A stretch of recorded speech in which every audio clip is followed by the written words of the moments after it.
Bismillahirrahmanirrahim. Assalamualaikum warahmatullahi wabarakatuh. Alhamdulillahi rabbil alamin. Wassalatu wassalamu ala rasulillahil karim Sayyidina Muhammadin wa ala alihi wa sahbihi wa dhurniyyatihi wa ummatihi ila yaumiddin wa ba'du. Saudara-saudariku, apa kabar?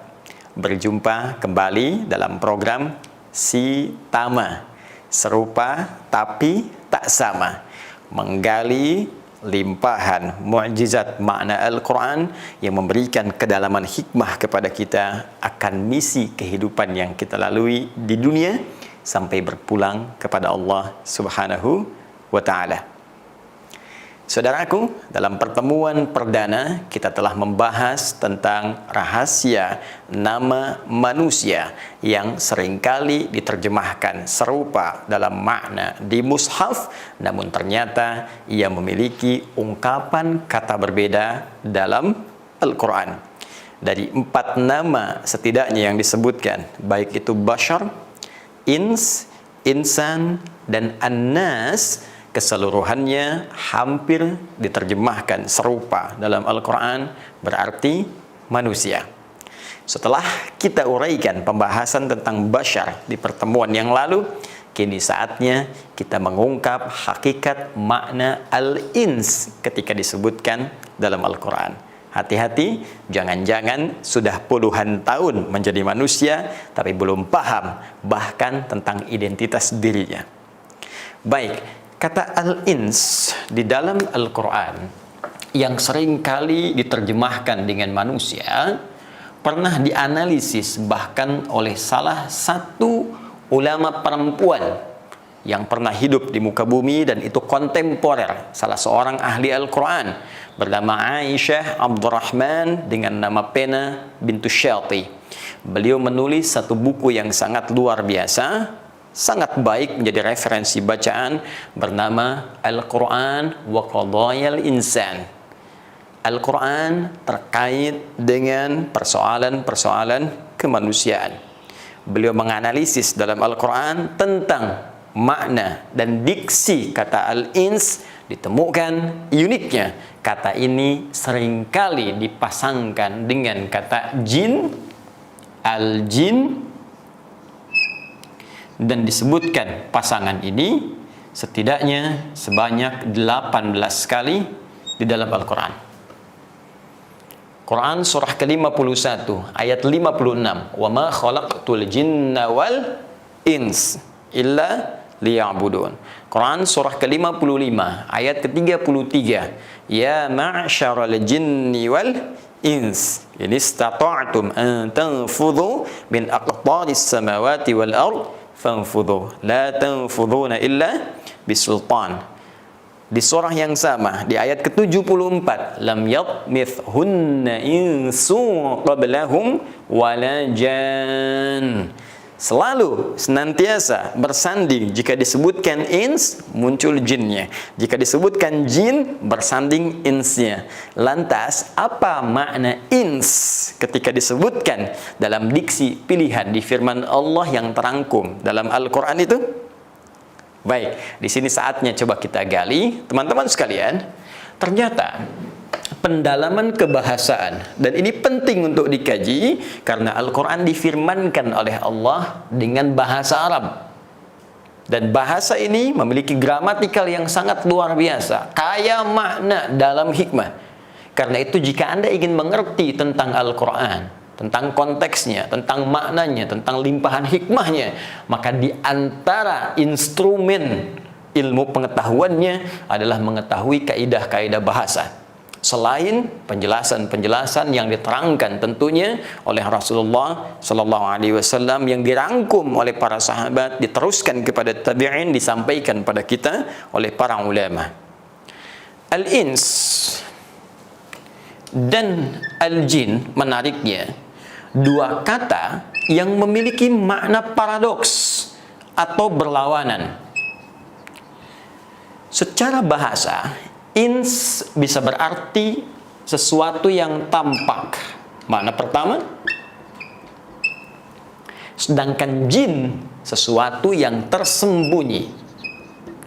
Kalau saya berikan teman-teman rumus cepat ya dalam bahasa Arab, setiap ada kalimat yang di dalamnya diawali dengan kata jim, kemudian nun, apapun huruf setelahnya, itu umumnya bermakna sesuatu yang tersembunyi.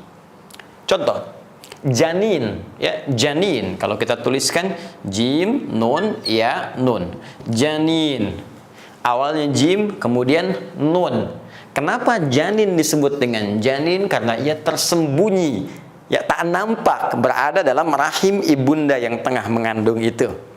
Surga, ya, disebutkan diksinya dalam Al-Quran dengan kata jannah. Perhatikan baik-baik, jannatun, jim, nun, setelahnya tak marbutah.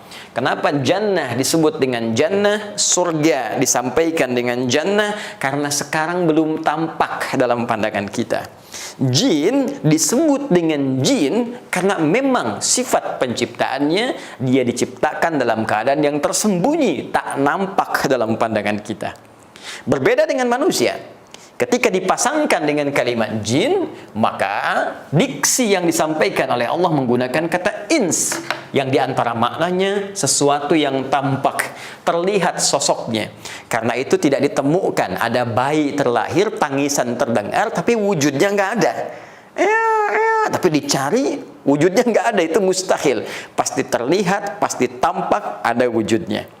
Maka sebagian ulama kemudian menyampaikan satu pendalaman yang sangat luar biasa, memberikan kesan bahwa fitrah manusia itu pasti akan tampak dalam kehidupannya, terlihat, muncul. Nah, sebaliknya jin tidak tampak, tersembunyi. Nah, makna terbaliknya, jika ada jin di sini melakukan penampakan misalnya, ini menunjukkan jin sedang keluar dari fitrahnya. Ini menunjukkan jin sedang punya masalah.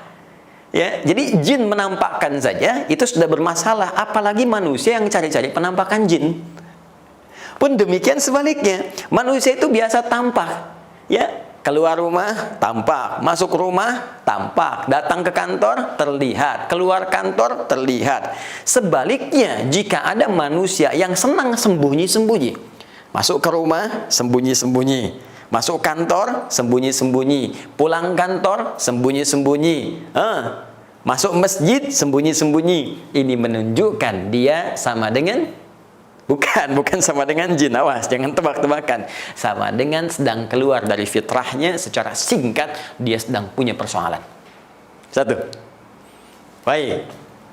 Dua, kita bahas kebahasannya dulu, teman-teman sekalian. Dua, ins itu bisa berarti sosok yang lembut. Dari kata al-anas, anisah, al-uns, sesuatu yang lembut, ramah. Lembut, ramah, baik. Sebaliknya jin punya bawaan makna yang kasar,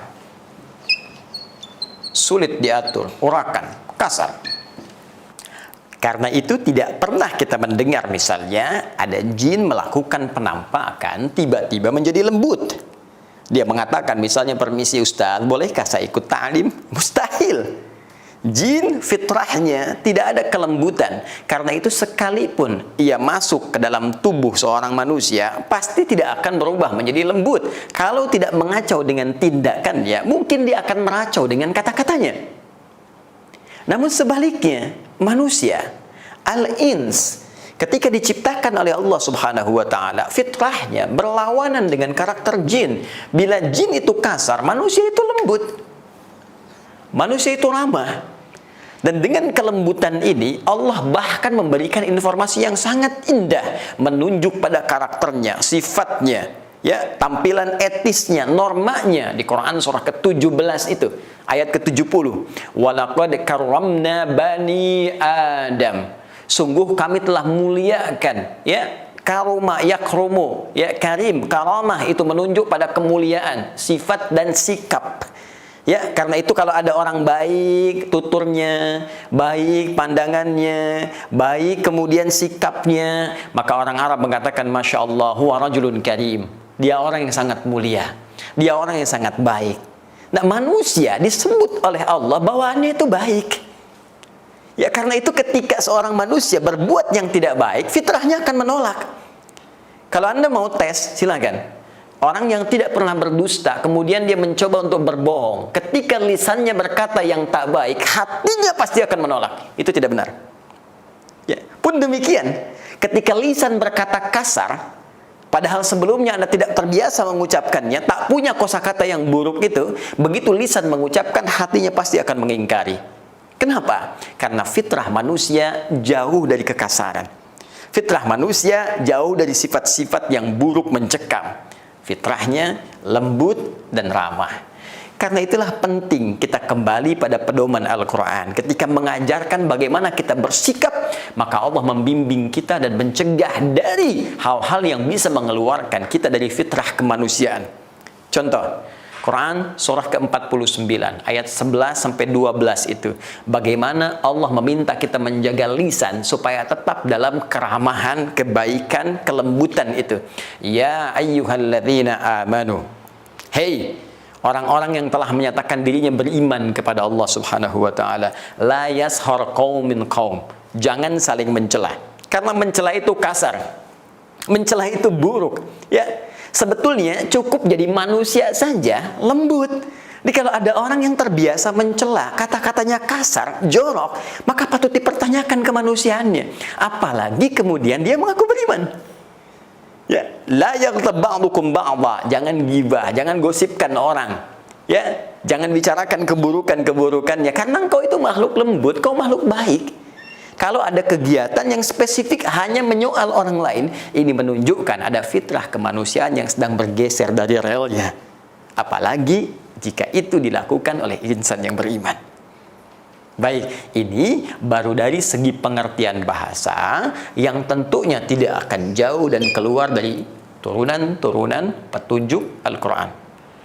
Sekarang, mari kita lihat tentang turunan makna al-ins dalam paparan Al-Quran. Seperti apa esensi atau hikmah penamaan manusia dari sudut pandang Al-Quran, bukan sekedar dari tuturan atau uraian kebahasaan saja. Baik, teman-teman sekalian, jika kita gali penjelasan Al-Quran, maka setidaknya kalimat al-ins ini umumnya akan mengerucut pada satu pemaknaan terkait dengan misi utama manusia saat ia beraktivitas di bumi hingga kembali kepada Allah Subhanahu wa taala. Inilah esensi misinya. Hati-hati.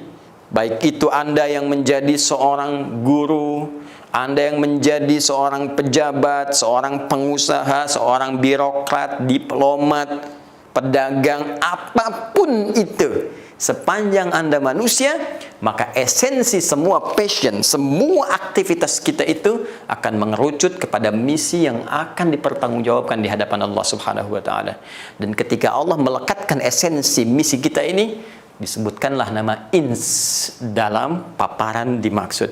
Quran surah ke-51 ayat ke-56. Paling kanan agak ke atas sedikit di mushaf. Perhatikan kalimatnya. Wa ma khalaqtul jinna wal ins illa liya'budun. Dan tidaklah aku ciptakan jin dan manusia. Sekarang kita biarkan dulu jinnya, kita fokus pada manusianya. Ingat kalimatnya ins. Wa ma khalaqtul jinna wal ins. Dan tidaklah aku ciptakan jin dan manusia itu. Perhatikan baik-baik. Saya berikan rumus sebentar. Kalau ada satu kalimat, misal, saya hapus dulu. Ada kalimat dalam bahasa Arab dibuka dengan kata ma, seperti ini. Maka kalimat setelahnya, itu maknanya nafi. Ditolak, ditepikan, ditinggalkan, ditanggalkan. Baik, kita ambil contoh. Langsung ke ayat Al-Quran tadi. Wa ma khalaqtul jinna wal insa. Wa ma khalaqtul jinna wal ins. Kan? Seperti ini. Kita hapus dulu yang ini. Wa ma khalaqtul jinna wal ins. Fokus. Dan tidaklah, ya, aku ciptakan. Tuh, langsung menggunakan kata aku berbentuk tunggal dalam proses penciptaan.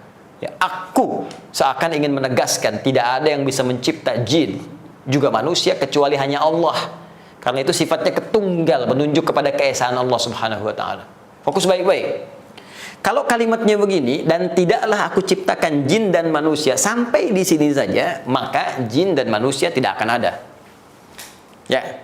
Ingat, ma huruf nafi, meniadakan, meninggalkan, menanggalkan, ya, menepikan, tidak ada.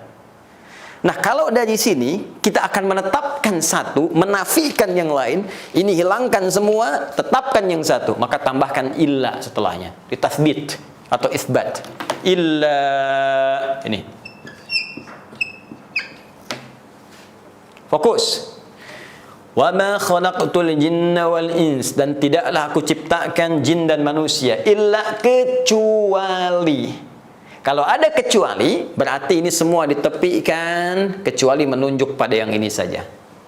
Nah, setelah kecuali ini, apa keterangannya? Pakai lam ternyata. Li, Allahu akbar, indah sekali. Ya buduni. Liya'buduni. Kalau menunjuk kepada objek lagi, benda lagi, makhluk lagi, maka yang ditafsirkannya, yang ditetapkannya langsung makhluknya. Contoh, wa ma khalaqtul jinna wal ins illa Adam misalnya, disebutkan makhluknya. Tidaklah aku ciptakan jin dan manusia itu kecuali hanya Adam saja. Artinya jin nggak ada, manusia lain nggak ada kecuali Adam. Jelas? Tapi kalau menggunakan lam, li, dan setelahnya kata kerja, maka ini menunjuk pada satu tujuan, penetapan sebuah tujuan. Ya. Paham? Oke, kita kasih bandingan supaya lebih dalam pengertiannya. Lihat sini. Ma nafi itu sama juga dengan la nafi. La. Jadi kalau hurufnya sama-sama menepikan, menyediakan, ya.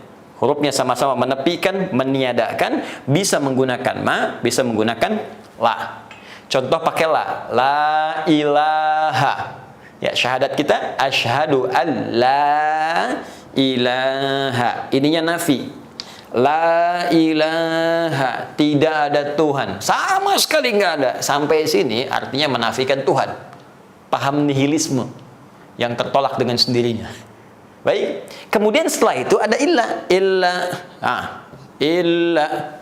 Kita menafikan semua Tuhan, illa setelah la di sini ada illa. Illanya disebut tasbit atau isbat untuk menetapkan. Nggak ada Tuhan kecuali Allah. Kecuali Allah saja yang Tuhan, yang lain tidak. Jadi di sini bukan menunjuk pada tujuan, tapi penetapan bahwa Allah adalah satu-satunya Tuhan dan menolak yang lainnya dipertuhankan. Tapi kalau kalimat setelah illa ini menunjukkan kata kerja, apalagi diawali dengan lam harakat kasrah, maka ini kembali menunjuk makna awal tadi, tujuan. Makanya lam ya di sini bisa diartikan dengan ghayah, lam yang menunjuk pada tujuan sesuatu. Seakan-akan Allah ingin menyampaikan, tidaklah aku ciptakan jin dan manusia itu kecuali tujuan penciptaannya itu hanya ini. Jadi kalau manusia dan jin, atau kita saja sekarang sebagai manusia, setelah diciptakan tidak mengerjakan apa yang Allah firmankan di ayat ini, maka seakan-akan kita keluar dari jalur penciptaan itu. Kalau bahasa tegasnya, kayaknya nggak dianggap manusia gitu. Karena tujuan diciptakannya untuk ini, jadi kalau nggak ngerjakan nggak dianggap. Jelas, diabaikan oleh Allah. Nah, sekarang apa tujuan penciptaannya itu? Esensinya apa? Sampai kita berpetualang di bumi, menjadi khalifah, saling menggantikan. Khalifah itu diantara maknanya saling menggantikan. Wa khalafa ba'duhum ba'dan i'adha'us shalah. Dan kami akan gantikan satu generasi dengan generasi yang lainnya. Kalau sudah ada umat yang lalai, maka datang umat yang lebih baik. Gantikan. Kita dengan keluarga saling menggantikan. Ayah meninggal, anak datang. Anak meninggal, cucu datang. Saling menggantikan, karena itu disebut dengan khalifah, salah satu maknanya. Nah, esensi kekhalifahan kita, apapun status, aktivitas kita, passion kita, mau pengajarkah, diplomatkah, birokratkah, dan tadi seperti kita ungkapkan, tetap esensinya ya'budun, supaya aktivitas itu menjadi ibadah. Ini intinya. Itu esensinya. Ya. Ibu yang sedang merawat anak, bagaimana caranya dalam merawat itu sebagai ibadah, tujuannya kepada Allah Subhanahu wa taala. Duhai teman-teman, Anda yang bekerja di birokrasi, sudahkah meniatkan pekerjaan Anda sebagai ibadah karena Allah? Di diplomasi, apakah tugas diplomasi Anda diniatkan sebagai ibadah karena Allah? Hei teman-teman yang berniaga, apakah sudah meniatkan niaga Anda untuk beribadah kepada Allah? Duhai juga kami para ustadz, apakah benar ceramahnya diniatkan karena Allah? Atau jangan-jangan hanya menarik peminat saja, menambah subscriber saja untuk di media sosial, naikkan popularitas saja. Jangan-jangan selama ini menyampaikan segala hal tujuannya ternyata bukan ibadah. Ya. Atau lebih besar lagi, apakah selama ini dari sejak tidur sampai bangun tidur lagi, kegiatan kita sudah menjadi ibadah di hadapan Allah Subhanahu wa taala? Coba dicek. Hati-hati. Ada hitungan sederhana yang menyebutkan bahwa setengah usia manusia itu umumnya dipakai tidur. Jadi kalau ada orang, bayangkan ya, usianya misalnya 40 tahun lah, ya, usia kematangan seseorang misal 40 tahun. Ya, kalau tesis sederhana ini digunakan berarti setengahnya, ya, itu 20 tahun dipakai tidur. Ya, ini tentunya butuh pendalaman, tapi ini secara umum saja. Dari bayi banyak tidur, setelah dewasa tidur siang, tidur malamnya, tidur kecapeannya dikumpulkan, misal setengah usianya. Berarti yang digunakan beraktivitas, yaitu sisanya 20 tahun digunakan beraktivitas. Berarti di sini makannya, di sini minumnya, kerjanya, candanya, termasuk maksiatnya, dari sini semua. Saya mau tanya, dari 20 tahun ini berapa yang sudah jadi ibadah? Jangan lu pesimis, kita ambil setengahnya, 10 tahun ibadah. Tuh. Baik, dari yang ibadah ini 10 tahun, mungkin sholatnya kita hitung, puasanya, zakatnya, ada hajinya, umrahnya, sudah pasti diterima. Sedangkan syarat diterima ibadah ada keikhlasan. Wa ma umiru illa liya'budullaha mukhlishina lahuddin. Quran surah 98 ayat 5 itu.